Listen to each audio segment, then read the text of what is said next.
ईशान, क्योंकि सुबह वहां पर बारिश भी हो रही थी, फिलहाल इस वक्त कैसा मौसम है? क्या बारिश बंद हो गई है ताकि जो रेस्क्यू ऑपरेशन है वो जोरों से चल सके?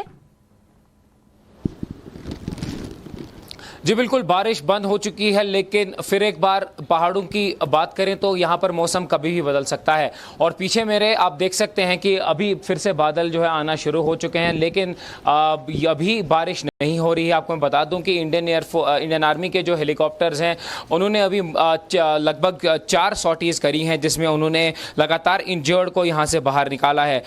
हमें खबर ये मिली है कि अभी तक 4 इंजर्डों को 2 सॉटीज़ में बाहर निकाला गया है। और एडिशनल जो है डॉग स्क्वाड्स को जो है शरीफाबाद का जो कैंप है इंडियन आर्मी का किलो फोर्स का, वहां से जो है उसको एयरलिफ्ट यहाँ पे किया गया है, क्योंकि अभी जैसे मैंने बताया कि यहाँ पर हेवी इक्विपमेंट और ऐसी चीज़ें ले जाना मुश्किल है।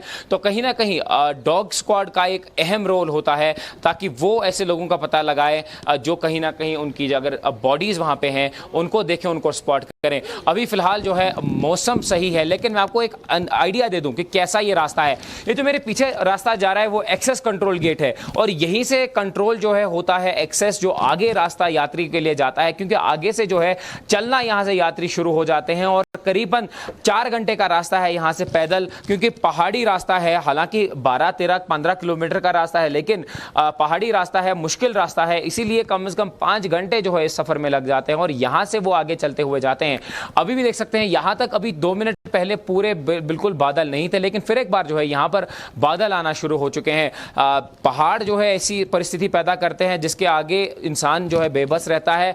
और मैं आपको थोड़ा आइडिया दे दूं कि ये जगह कैसी है। शफीक अगर आपको पीछे का रास्ता दिखाए तो वो जो वहां पर पहाड़ है वो करगिल की तरफ रास्ता जाता है, और उसको जो है जोजिला एक्सेस कहा जाता है। जोजिला एक्सेस के बाईं ओर जो है काफी बार इस बार क्लाउड बर्स्ट हुए थे, और कहीं ना कहीं हालांकि लोगों की जान बची, लेकिन प्रॉपर्टीज डैमेज हुई थी। और लगातार वहां पर क्लाउड बर्स्ट इस वजह से भी आ रहा है क्योंकि वहां पर टेम्परेचर राइज किया जा रहा है। जो हम ग्लोबल वार्मिंग की बात कर रहे हैं उसकी वजह से कहीं ना कहीं इंपैक्ट देख रहे हैं। हालांकि ये पहली बार नहीं होगा कि क्लाउड बर्स्ट जो है अमरनाथ केव के आसपास हुआ है, लेकिन इस बार जैसा क्लाउड बर्स्ट देखा गया है जिसमें काफी सारे लोग जो अपनी जान गंवा चुके हैं और अभी भी काफी सारे लोग मिसिंग हैं, तो उनके लिए कैसे सरकार आगे देख रही है, क्योंकि लगातार सरकार का यह कहना है कि रिलीफ एंड रेस्क्यू ऑपरेशंस पे जो है लगातार ध्यान इसलिए दिया जा रहा है क्योंकि अभी जितनी जानें बचाई जा सके वो अहम है, क्योंकि समय जो है एक अहम कड़ी रखता है और समय में किसी इंसान को बाहर निकालकर अस्पताल ले जाना एक अहम चीज है। तो उसको जो है फिलहाल सरकार इंपॉर्टेंस दे रही है, और उसको चलते हुए अभी ये देखा जा रहा है कि जितने भी लोग हैं उनको जो है बाहर निकाला जाए और ये सुनिश्चित किया जाए कि जितनी भी जानें हैं वो बचाई जाए। मैं कैमरा से शफीक को कहूंगा आपको दिखाएं। अभी जो है यहाँ पर एक हेलीकॉप्टर आ चुका है। आप देखते हैं कि हालांकि ये जो है बादलों में गिरा हुआ है, लेकिन अब आप जैसे स्क्रीन पर देखेंगे कि मैं शफीक से कहूँगा आपको जूम करके आपको दिखाएं। ये जो हेलीकॉप्टर है अभी भी आसमान में जा रहा है, और यहाँ से जो है ये जाकर ऑपरेशन में जुटेगा। हालांकि ये जो है भारतीय सेना का हेलीकॉप्टर है, लेकिन आईएएफ ने भी अपने हेलीकॉप्टर तैयार रखे हैं, और बाकी जो हेलीकॉप्टर जो भारतीय सेना यहाँ पे यूज करती है उनको भी रेडीनेस में लगा दिया गया, क्योंकि जितने भी इंजर्ड है, कुछ लोगों से हमने बात की, उनके जो है परिजन जो है वो काफी लोग चल नहीं पा रहे हैं, तो उनको वहां से कैसे इवैक्यूएट किया जाएगा, क्योंकि रास्ता जो है पहाड़ नीचे आने की वजह से, क्योंकि मिट्टी भी नीचे आई है, उसकी वजह से कहीं दिक्कतें हो रही हैं। अब आगे क्या होगा, क्या सरकार कुछ और फिगर देगी, क्या कुछ और बॉडीज को निकाला गया है, वो देखना होगा। जी ठीक है ईशान, एक बार फिर से आपके थ्रू तस्वीरें हम अपने दर्शकों को दिखाते रहेंगे। प्रदीप हमारे सहयोगी लगातार जम्मू से हमारे साथ जुड़े हुए हैं। प्रदीप, आप जम्मू में मौजूद है जहां से इस पूरे घटना को लेकर मॉनिटरिंग की जा रही है, किस तरह से पूरी मॉनिटरिंग हो रही है? क्या कोई बड़ा फैसला, कोई बड़े स्टेप्स वहां से लिए जा सकते हैं अभी इस पूरी यात्रा को लेकर? और साथ ही साथ ये भी बताइए, क्योंकि इस पूरे रेस्क्यू ऑपरेशन में सबसे अहम भूमिका मौसम की है, क्या उसको लेकर मौसम विभाग की ओर से कोई प्रोडिक्शन है?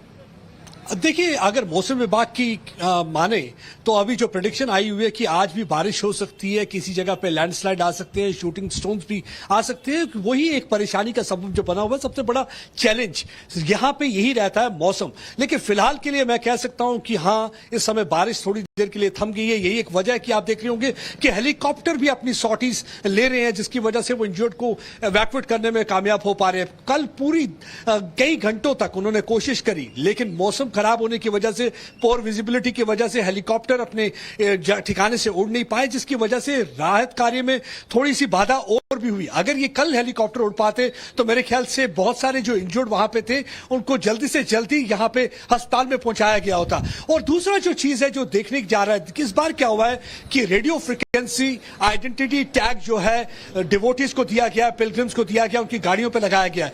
एक तो तरफ तो स्निफर डॉग्स को ऑलरेडी शरीफाबाद से बुलाया गया, स्निफर डॉग के द्वारा भी उन मिसिंग लोगों को ढूंढने की कोशिश की जाएगी उसके द्वारा, और उसके अलावा जो RFID टैग है उसके द्वारा भी लोकेट करने की कोशिश की जाएगी। अब यह देखना है कि कई बार क्या होता है कि पानी का बहाव इतना तेज होता है कि शायद RFID टैग भी बह ना गए हों, तो इस वजह से भी एक मुश्किल आ सकती है। लेकिन पूरी कोशिश है कि किसी तरीके से जितने मिसिंग लोग हैं उनको ढूंढा जा सके, और अगर अगर हताहत नहीं हुए हैं तो उनको जल्दी से जल्दी अस्पताल पहुंचाया जाए। तो ये सारी चीजें देखी जाएंगी। कल जब ये बादल फटा 12,000 के करीब श्रद्धालुओं ने वहां पे बाबा बर्फानी के दर्शन कर लिए थे। 5 से 6,000 के करीब अभी भी वहां पे थे उन टेंट्स में, जो पीले रंग के टेंट आपने लगातार तस्वीरों में देखा होगा, जो पानी के बहाव की वजह से पूरी तरह से बह गए। 5 के करीब जो लंगर घर थे, जो कम्युनिटी किचन थे, वो भी पूरी तरह से डिस्ट्रॉय हो गए। लेकिन वहां पे जो SDF RF की टीम और NDRF की टीम थी, उन्होंने बहुत ही अच्छा कार्य करा। बड़ी मुश्किलातों के बावजूद उन्होंने वहां पे लोगों को बचाने की पूरी कोशिश की है। लगातार एडमिनिस्ट्रेशन की यही कोशिश है कि ज्यादा से ज्यादा लोगों की जान बचाई जा सके। 13 के करीब अभी तक शव मिल चुके हैं, 48 के करीब इंजर्ड हैं, जिसमें 8 के करीब अभी उन्होंने अभी भी अस्पताल लगातार में रेस्क्यू ऑपरेशन जारी है। प्रदीप, बहुत बहुत शुक्रिया आपका तमाम जानकारी देने के लिए। ईशान लगातार हमारे साथ बने हुए हैं, लेकिन इसी के साथ चश्मदीदों का क्या कुछ कहना है, जरा वो भी सुनिए। कि हम लोगों के सामने ही वो सब हुआ है। जब पहले पत्थर वगैरह गिरे थे ऊपर से, तो हमारे सामने ही हम दोनों एक में के हाथ पकड़ के आ रहे हैं, और 5-6 लोग और थे, वो थोड़े सामने बैठे हुए आगे में भी, बस ऐसे। तो क्या मंजर था, क्या आप दर्शा सकते हैं कि तब क्या हुआ? सर, इधर बाल्टाल वाले पहाड़ से जो ये आता है ना, जो अपन रूट चलते हैं, वहाँ से पत्थर इस वाले रूट पे उड़ के आ रहे थे।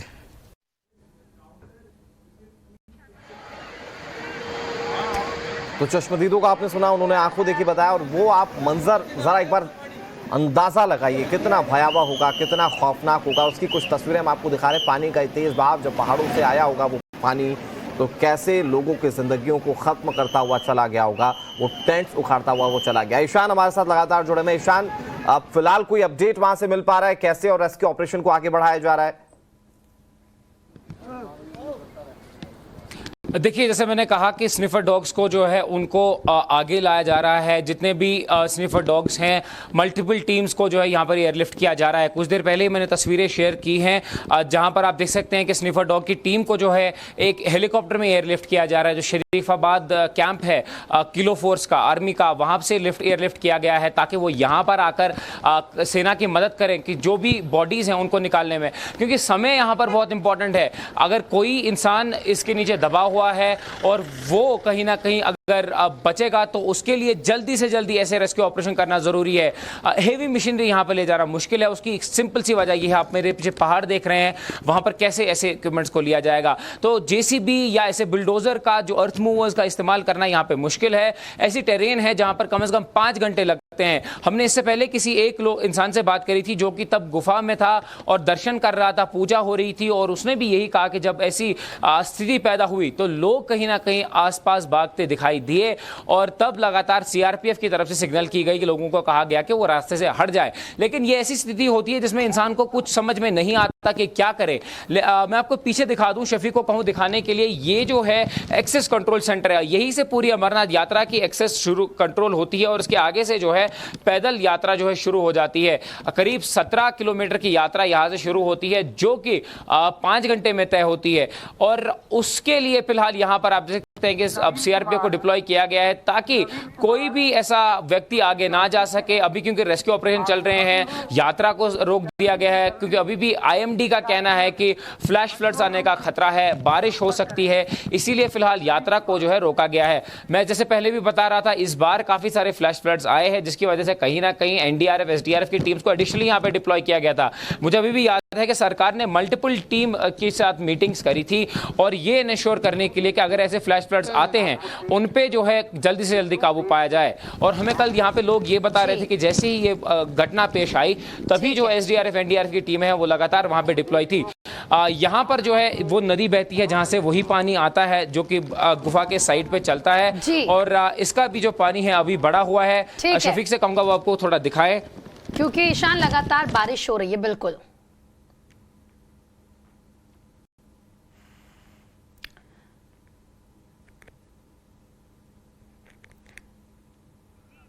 ठीक है। ईशान क्योंकि लगातार हमें वहां से तस्वीरें दिखा रहे हैं, लगातार बारिश सुबह भी हो रही थी जब वो हमें वहां की जो रिपोर्ट है अपडेट दे रहे थे, और इसी वजह से नदियों का जलस्तर भी बढ़ चुका है। ईशान आपके पास पल पल के अपडेट के लिए हम आते रहेंगे, लेकिन इसी के साथ देखिए वक्त एक छोटे से ब्रेक का है, लेकिन ब्रेक पर जाने से पहले आपको तस्वीरें दिखा देते हैं कि इस त्रासदी के बाद, इस भयानक मंजर के बाद, इस हादसे के बाद भी जो श्रद्धालु हैं उनका जोश हाई है और वो किस तरीके से हर हर महादेव के जयकारों के साथ नारे लगा रहे हैं।